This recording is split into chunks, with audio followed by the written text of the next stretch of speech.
Assalamualaikum warahmatullahi wabarakatuh. Selamat datang di channel As by Story. Jangan lupa like, komen dan subscribe serta aktifkan lonceng notifikasi agar tidak ketinggalan cerita menarik lainnya. Sekarang mari kita mulai ceritanya. Pagi itu udara di kawasan Tebet begitu lembab.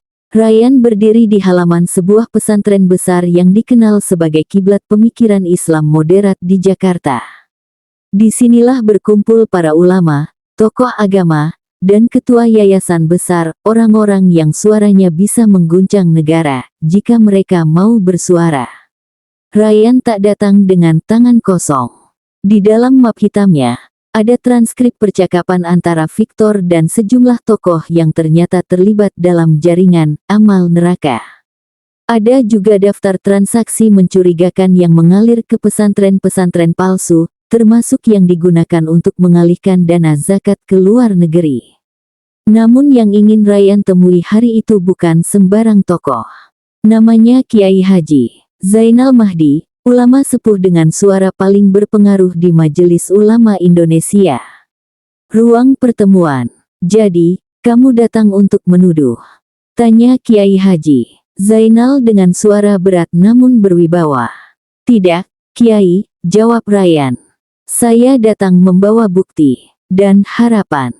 Kiai Haji Zainal membuka map, membaca lembar demi lembar. Keningnya berkerut. Lalu dia menyandarkan tubuhnya ke kursi.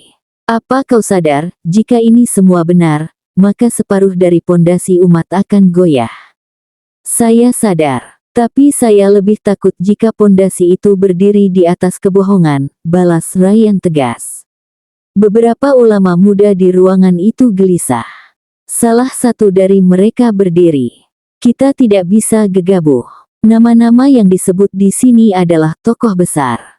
Apa kau punya rekaman asli? Ryan menekan tombol di alat perekam mini di sakunya. Suara Victor langsung mengisi ruangan. Lebih besar dari dakwah itu industri, Zainal. Dan kau juga dapat bagianmu. Jangan pura-pura suci. Suara itu mengejutkan semua orang. Kiai Haji Zainal menunduk. Saya pernah tergelincir. Tapi saya tak pernah setuju dengan semua ini. Ryan menatapnya dalam. Kalau begitu, buktikan. Keluarkan fatwa tentang penyalahgunaan dana umat, tentang topeng amal yang menyesatkan. Di luar gedung, Zahra tiba di halaman. Ia diundang Ryan untuk bersaksi tentang salah satu yayasan yang pernah mengancam pesantren tempatnya mengajar. Ketika Ryan keluar dan melihat Zahra, matanya teduh sejenak. Zahra tak banyak bicara. Tapi ia mengangguk pelan. Aku tahu, ini langkah besar. Tapi aku bersamamu. Di tempat lain, Victor sedang duduk bersama dua anggota dewan. Salah satunya membisikkan, majelis mungkin akan keluarkan pernyataan resmi. Ryan mulai dapat simpati. Victor menyeringai. Kalau fatwa tidak bisa dibungkam, kita buat yang mengeluarkannya tak sempat bicara. Malam hari. Ryan menerima kabar dari Saka, sang jurnalis, dua media besar siap merilis laporan khusus besok pagi. Tapi mereka minta pernyataan resmi dari ulama. Dan itu berarti hanya satu hal, Kiai Zainal harus berani. Di dalam pesantren, Kiai Zainal duduk sendiri. Ia membuka mushaf, membaca pelan. Lebih besar dari, janganlah kalian menyembunyikan kebenaran, padahal kalian mengetahuinya. Qs. Al-Baqarah 42. Tangannya bergetar, tapi hatinya kini lebih tenang. Esok paginya, seharusnya Kiai Zainal memberikan konferensi pers. Namun menjelang subuh, sebuah ledakan mengguncang gerbang depan pesantren. Dan tubuh seseorang ditemukan tergeletak tak bernyawa, dengan darah menyatu dengan sajadah subuhnya. Azan subuh baru saja selesai berkumandang saat kabar itu sampai ke telinga Ryan. Sebuah ledakan mengguncang pesantren Al-Hikmah, tempat Kiai Haji Zainal Mahdi bermukim. Tak butuh waktu lama sebelum wajah sang kiai muncul di layar-layar televisi, disorot kamera dengan tubuh ditutupi kain putih dan sajadah masih menggantung di pundaknya. Allah, Ryan terpejam. Kedua tangannya mengepal. Nafasnya tertahan. Di sisi lain, Zahra menjatuhkan mukena dari tangannya, tubuhnya gemetar. Dia, gumam Zahra. Dia baru saja memilih berpihak padamu. Ryan berdiri. Tidak, Zahra. Dia memilih berpihak pada kebenaran. Beberapa jam kemudian, markas sementara Ryan, Ustaz Maulana, Iqbal, dan Ryan duduk menghadap peta besar yang ditandai berbagai lokasi aman dan target komunikasi. Namun kini semuanya tak lagi aman. Pesantren diserang, ulama dibungkam. Waktu Ryan tinggal sedikit. Zahra juga bisa jadi target, kata Maulana tegas. Pesantren tempat dia mengajar sudah diawasi. Tadi malam aku lihat 2 mobil tanpa plat berhenti di ujung gang. Ryan menatap Maulana. Bawa dia ke lokasi paling aman. Gunakan identitas baru. Dan jangan beritahu aku di mana itu. Zahra muncul di ambang pintu, mendengar semuanya. Aku tidak ingin lari, katanya. Ryan mendekat, menatap Zahra dalam-dalam. Kau bukan lari, Zahra. Kau menjaga ayat-ayat yang ada di dalam dirimu tetap hidup. Aku bisa mati hari ini, tapi kau adalah alasan kenapa semua ini harus hidup terus. Zahra menunduk. Air matanya jatuh perlahan. Tapi kali ini, tak ada rengekan. Tak ada penolakan. Kalau itu keputusanmu, aku akan taat. Tapi aku titip satu hal padamu. Apa? Jangan biarkan mereka ubahmu jadi seperti mereka, keras, kejam, atau haus balas dendam. Biar aku yang terus berdoa, supaya hatimu tetap bersih. Ryan mengangguk, lalu memeluknya sejenak. Tak lama, tapi cukup untuk menyampaikan bahwa cinta mereka, meski tak selalu terlihat, sudah jadi bagian dari perjuangan. Sore hari, kantor redaksi media nasional. Saka, sang jurnalis, kini tak hanya menulis berita. Ia ikut menyebarkan salinan rekaman, transkrip, dan bukti transaksi yang Ryan kumpulkan. Di tengah tekanan dari pihak keamanan dan tawaran suap dari oknum tertentu, Saka tetap memilih untuk siaran langsung. Ini bukan hanya tentang seorang tokoh kriminal, ujar Saka ke kamera. Ini tentang sistem yang selama ini kita kira suci, tapi diam-diam dijual ke tangan mafia. Ini tentang darah seorang ulama yang dibunuh karena menolak tunduk. Rekaman itu viral dalam 2 jam. Di balik jendela hitam, markas Victor. Victor memecahkan gelas di tangannya. Dia harus mati sebelum dia jadi simbol. Asistennya hanya mengangguk. Kami sudah tahu lokasi terakhirnya. Tapi ada satu masalah. Zahra berhasil lolos. Dan sekarang, dia bersama kelompok wanita aktivis Islam.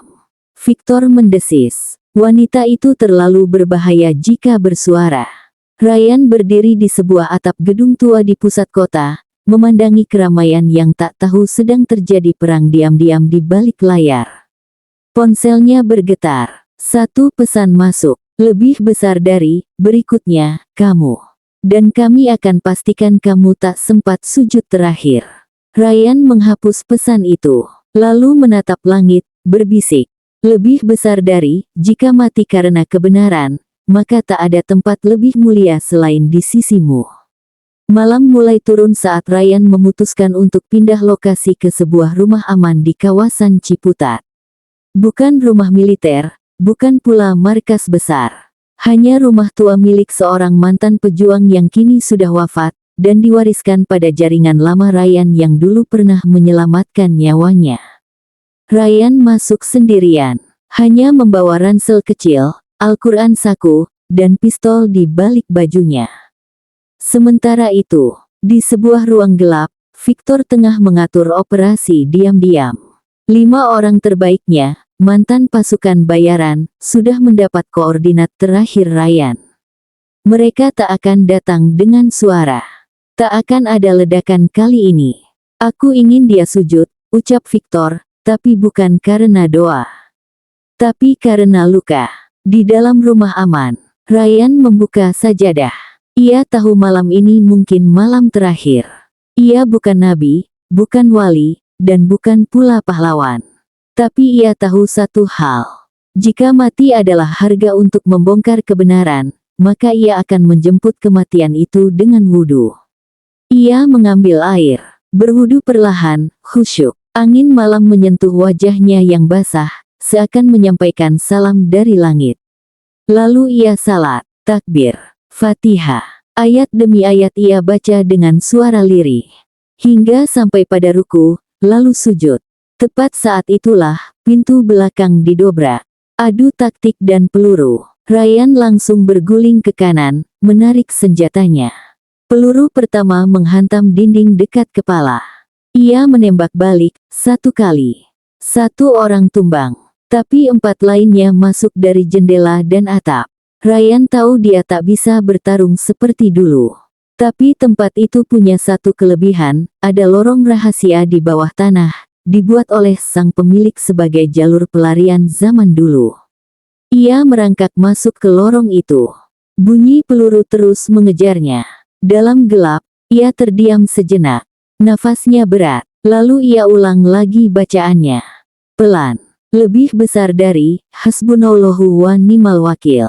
Langkah para pemburu mendekat. Di luar lorong, tiba-tiba 2 motor trail datang dari kejauhan. Iqbal dan Ustaz Maulana melompat dari motor, menembakkan peluru pengalih ke arah rumah. Turun, teriak Iqbal ke arah Ryan yang mulai keluar dari lorong. Ryan melompat naik ke boncengan. Motor melaju, peluru menghantam aspal, tapi malam lebih cepat dari peluru. Di dalam mobil pelarian, Ryan terluka di bahu, tapi masih sadar. Zahra mengangkat panggilan video dari nomor aman. Begitu wajah Ryan muncul, Zahra menahan air mata. Tapi ia tak ingin terlihat lemah. "Aku masih hidup," kata Ryan pelan. Zahra tersenyum, walau matanya sembab. "Kau tidak sujud karena luka, tapi karena cinta." Victor berdiri di depan jendela, melihat laporan yang masuk. "Dia selamat," lapor asistennya. Victor hanya menjawab 1 kalimat, dingin. "Kalau dia tidak bisa dibunuh, maka kita bunuh harapannya." Pagi itu dunia bangun dengan satu kabar mengejutkan. Semua media nasional menyiarkan berita yang sama. Lebih besar dari, ex-mafioso berubah ustaz, diduga terlibat skandal korupsi dan pendanaan teror. Foto Ryan terpampang di layar. Namanya disebut bersama sejumlah yayasan Islam, pesantren, dan organisasi kemanusiaan. Rekayasa dokumen dibuat seolah Ryan mengalirkan dana dari luar negeri ke kelompok-kelompok radikal. Zahra menatap layar televisi pesantren yang kini dijaga aparat. Matanya tak bisa berpaling. "Lihatlah, betapa fitnah bisa mengubur cahaya," gumamnya. "Markas rahasia, tim Ryan." Iqbal membanting laptopnya. "Ini kerjaan mereka. Mereka buat versi palsu dari semua data kita." Ustaz Maulana menarik nafas dalam. "Mereka tak bisa bunuh tubuh Ryan, maka sekarang mereka bunuh kehormatannya." Ryan hanya duduk tenang, memandang lembaran Al-Quran di tangannya. "Kita akan jawab," katanya pelan. "Tapi bukan dengan marah. Dengan bukti." "Bagaimana bisa?" kata Iqbal. "Media dikendalikan, polisi dibayar, internet disensor. Kita punya satu hal yang tak bisa mereka sensor, kejujuran." Di tempat lain, Victor dan konferensi pers. Victor tampil sebagai donatur besar program deradikalisasi. Mengenakan jubah putih, ia berdiri di mimbar, dikelilingi kamera. "Negara ini butuh ketenangan. Kita tidak bisa membiarkan eks-preman menyusup ke dalam agama lalu mengajak kita berperang. Kita tak butuh ustaz provokator. Kita butuh ulama damai." Tepuk tangan bergemuruh. Di belakang panggung, seorang anak muda berpakaian jurnalis menyelinap. Di saku bajunya, ada flash disk. "Zahra, sasaran selanjutnya." Di pesantren Zahra, 2 polisi datang menghadap pengasuh. "Kami ingin memeriksa Ustazah Zahra. Ada indikasi ia terlibat membantu pelarian Ryan." Zahra tenang, lalu berkata, "Kalau karena menjadi istri seseorang aku dituduh, maka silakan. Tapi aku tak akan mundur selangkah pun dari kebenaran." Anak-anak santri kecil menangis saat melihat Zahra digiring pergi. Tapi Zahra tak menangis. Ia hanya berdoa dalam hati, "Ya Allah, jaga hamba-Mu ini agar tetap suci dalam badai fitnah ini." Rayyan berdiri di atas bukit malam itu, menatap langit penuh bintang. Ia tahu sekarang bukan hanya nyawanya yang dikejar, tapi warisan spiritualnya, namanya, istrinya. Tapi ia juga tahu satu hal, kebenaran yang dibungkam akan tumbuh di dalam hati setiap jiwa yang jujur. Langit malam di Jakarta seperti menyimpan rahasia. Di sebuah ruang bawah tanah milik jaringan lama Rayyan, beberapa laptop menyala bersamaan. Cahaya biru dari layar-layar itu memantul di wajah-wajah tegang yang duduk mengelilinginya, Iqbal, Maulana, dan dua orang ahli IT yang dulunya peretas, kini muhajir di jalan kebenaran. "Hitungan mundur dimulai," kata Iqbal. "Kita cuma punya 2 menit sebelum sistem mereka sadar kita masuk." Rayyan berdiri di belakang mereka, memandangi layar utama yang menampilkan wajah Victor sedang memimpin konferensi pers nasional, disiarkan langsung di semua stasiun TV besar. Konferensi pers Victor, Hotel Bintang 5. "Dan karena itu," kata Victor dengan penuh wibawa, "kami menyerukan kepada seluruh masyarakat untuk tidak tertipu oleh simbol. Jubah bisa dipakai siapa saja.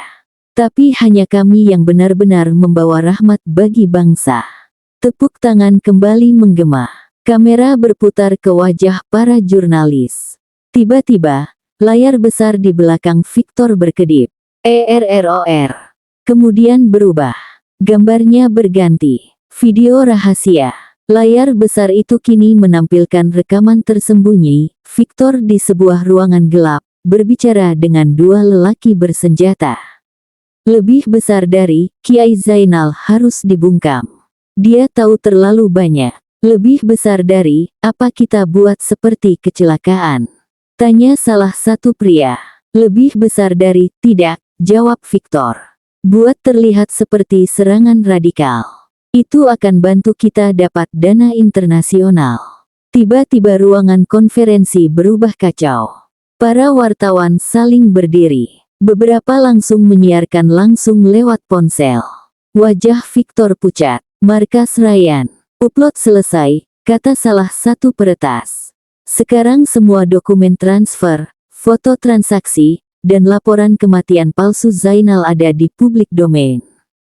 Tak bisa dihapus." Rayyan memejamkan mata, lalu membuka dengan tenang. "Fitnah telah dilawan. Sekarang kita lihat siapa yang berani berdiri di sisiku, bukan karena takut, tapi karena yakin." Di penjara sementara, Zahra. Seorang sipir masuk tergesa-gesa. "Ustazah Zahra, Anda dipanggil." Semua tuduhan sementara dihentikan. Ada perkembangan dari pusat. Zahra berdiri. Dalam hatinya, ia tahu, Rayyan baru saja mengguncang istana topeng itu. Victor melarikan diri malam itu. Tak bisa lagi tampil di media. Rekeningnya dibekukan. Nama-nama jaringannya mulai disebut satu persatu oleh publik yang marah. Tapi Rayyan tahu, perang belum selesai. Karena setan tak akan menyerah hanya karena dipermalukan. Setelah fitnah, setelah serangan data, akan datang sesuatu yang lebih gelap, pengkhianatan dari dalam. Pagi itu Rayyan duduk di beranda rumah aman, menghirup udara dengan dada yang baru saja lega. Fitnah telah dilawan. Data telah tersebar, dan publik mulai membuka mata. Tapi dari jauh, Maulana memperhatikan wajah Rayyan, ada kelelahan yang tak hanya fisik.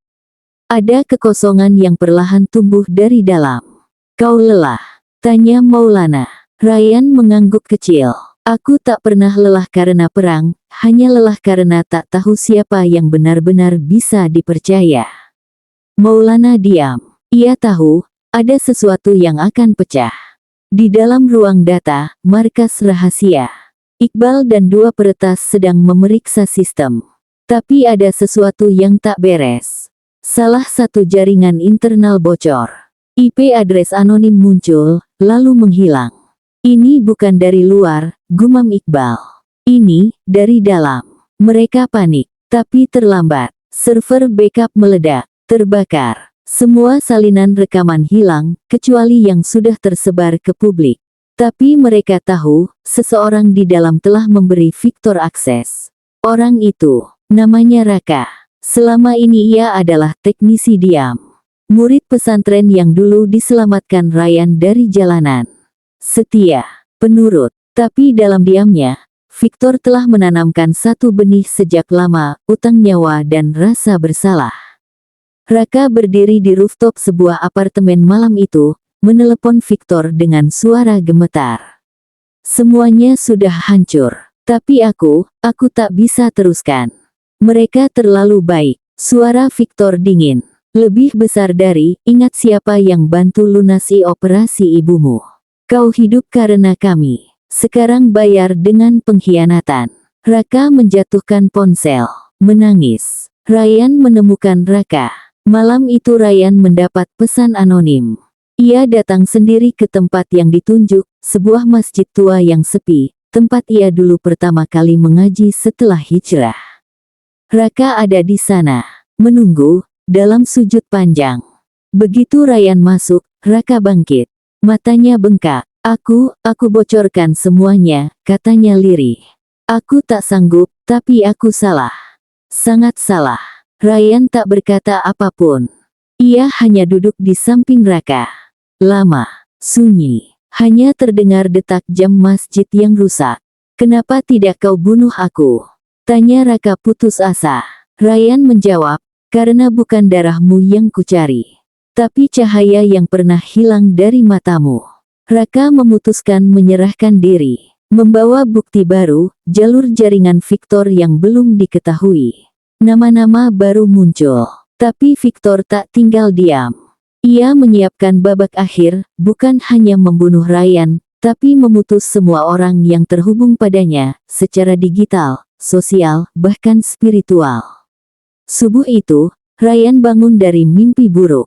Peluh membasahi dahinya, dan di sekelilingnya sunyi seperti kuburan. Ia baru saja bermimpi tentang ibunya, wajahnya penuh darah, menatapnya sambil berbisik, kau belum aman, Ryan. Tak lama kemudian, ponsel daruratnya berdering. Ustaz Maulana menjawab dari ruang tamu, dan dalam detik-detik setelah itu, dunia mereka kembali goyah. Keluarga Zahra diserang. Pesantren Zahra, beberapa jam sebelumnya. 4 mobil tanpa plat mendatangi kompleks pesantren. Tanpa seragam, tanpa surat resmi. Mereka membawa dokumen palsu dan menculik adik Zahra, Hana, anak kecil yang lembut dan cerdas, berusia 10 tahun. Semua CCTV dihapus. Tak ada saksi berani bicara.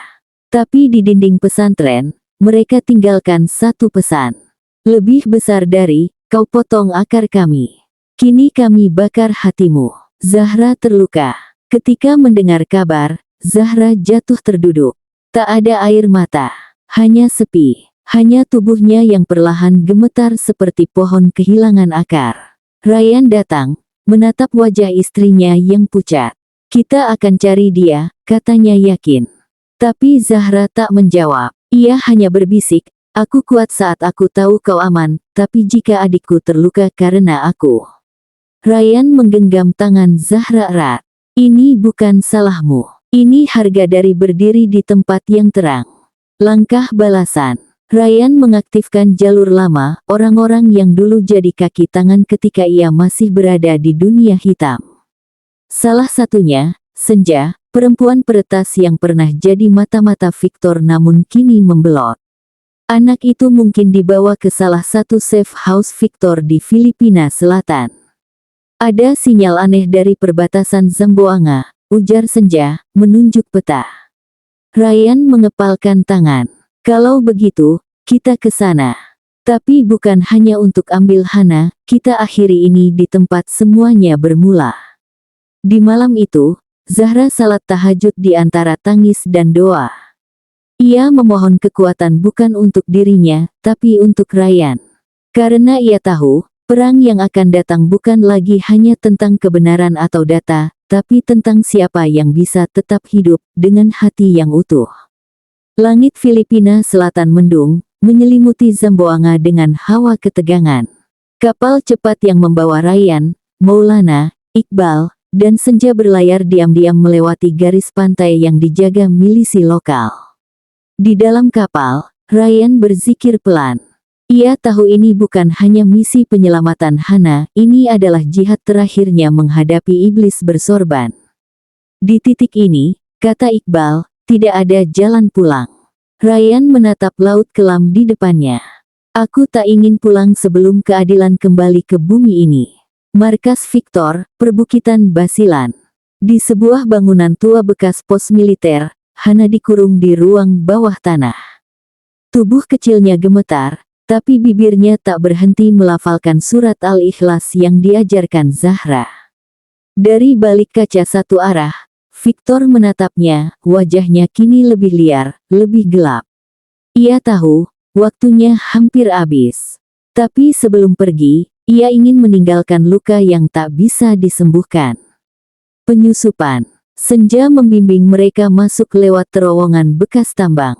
Peta digital di tangannya menunjukkan jalur paling cepat menuju penjara bawah.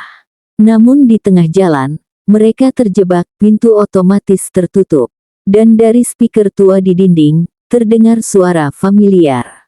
Lebih besar dari, Ryan, selamat datang kembali di neraka yang dulu kau bangun. Ryan mengenali suara itu, tapi bukan Victor. Itu, Arfan. Mantan saudara seperjuangan. Orang yang dulu menyelamatkannya dari penggerebekan pertama, lalu menghilang. Dulu ia pikir Arfan mati, tapi ternyata ia memilih sisi Victor. Pengkhianatan besar. Arfan muncul dengan senjata otomatis dan belasan pria bertopeng.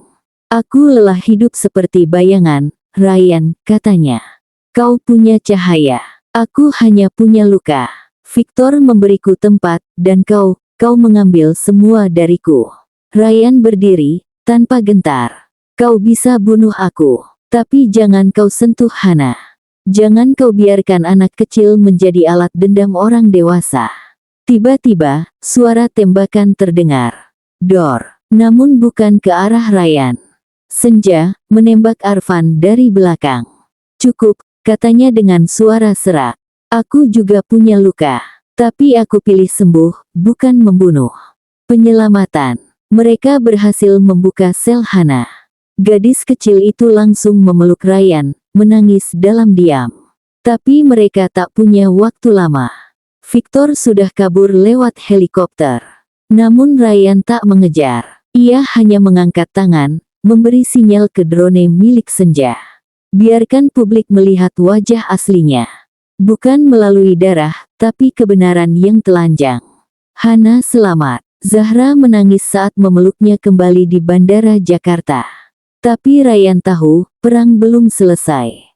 Karena Victor masih hidup. Dan dunia masih mudah dibutakan oleh wajah dermawan. Namun satu hal pasti, kebenaran telah menulis namanya di dinding sejarah, dan tak bisa lagi dihapus. Pesantren An-Nur, tempat Zahra mengajar dan anak-anak menghafal Al-Quran, terlihat damai dari luar. Tapi di balik temboknya, semua sudah siaga. Ryan berdiri di ruang guru bersama Maulana dan tim kecilnya. Senjata disembunyikan. Jalur evakuasi disiapkan, kamera pengawas diatur ulang. Dia akan datang, kata Ryan sambil menatap layar CCTV. Bukan untuk membunuh, tapi untuk menginjak iman.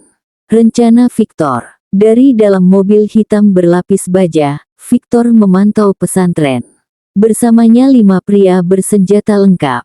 Tapi senjata bukan yang paling mematikan malam itu.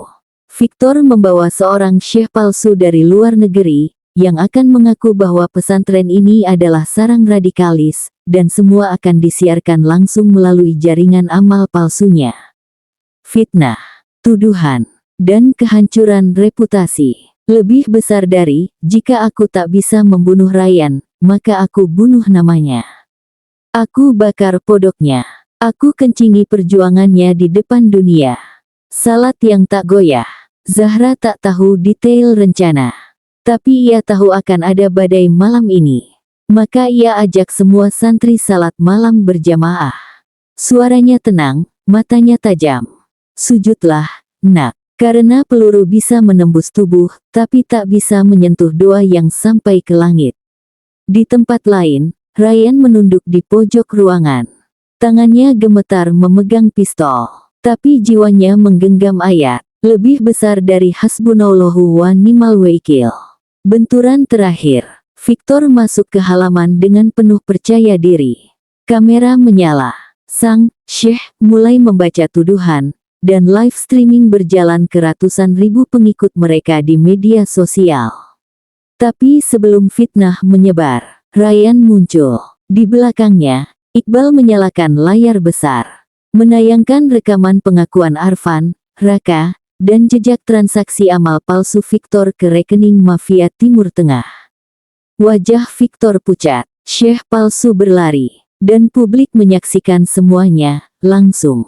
Tembakan di akhir kalimat, Victor panik. Ia menarik pistol dan menodongkan ke arah Ryan. Tapi saat pelatuk hendak ditarik, suara takbir menggema dari pengeras suara masjid. Allahu Akbar, Allahu Akbar, subuh masuk. Zahra mengumandangkan azan.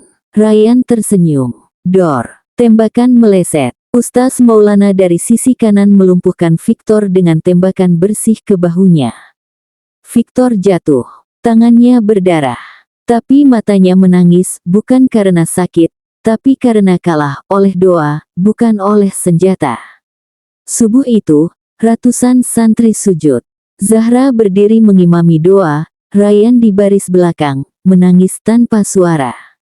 Dari reruntuhan perang batin dan fitnah, satu suara mengalahkan segalanya. Lebih besar dari doa adalah peluru yang tak bisa dilacak. Dan saat ditembakkan dengan iman, ia menembus segala lapisan kebohongan. Bersambung.